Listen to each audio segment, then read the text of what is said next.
Divieto di consumare qualsiasi tipo di bevanda all'aperto dopo le 21 in tutto il territorio del comune di Padova. La decisione è stata presa al termine del Comitato per l'Ordine e la Sicurezza Pubblica che si è tenuto in prefettura e che ha riunito forze dell'ordine e comune per fare il punto sulle nuove disposizioni previste dal DPCM emanato lo scorso 18 ottobre. Questo per impedire che si creino situazioni di capannello di persone, assembramenti con l'acquisto di bevande magari al supermercato e poi consumate in piazza, al parchetto, eccetera, al di fuori di una situazione di controllo. Siccome il nostro obiettivo in questo momento è quello della tutela della salute, è quello di far sì che tutti rispettino le regole e adottino dei comportamenti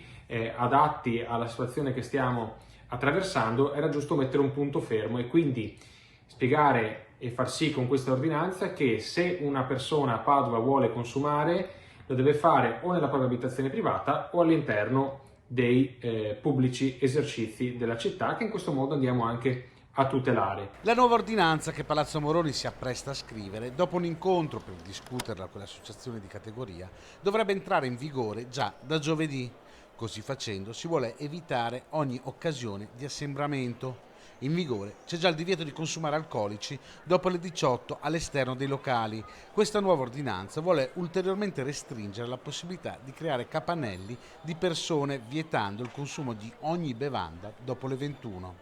E la diversità rispetto a prima è che prima c'era il divieto solo di consumare bevande alcoliche, adesso qualsiasi tipo di bevanda, perché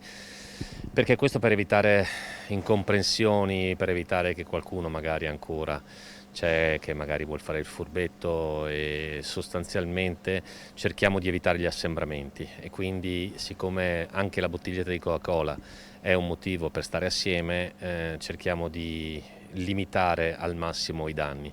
La situazione è difficile, la curva epidemiologica sale. L'invito da Palazzo Moroni è quello di rispettare le regole per evitare ulteriori chiusure che sindaci e prefetti possono ordinare in base alle disposizioni previste dal governo. Non vogliamo arrivare a chiudere piazze o vie come ci sarebbe consentito dal DPCM, vogliamo cercare di mettere in atto tutti gli strumenti che possono in qualche modo tranquillizzarci, ma prima di tutto ci vuole il buonsenso delle persone, ci vuole il rispetto delle regole, ci vuole l'uso della mascherina, e queste sono cose che ripetiamo da tantissimo tempo e dobbiamo continuare a fare.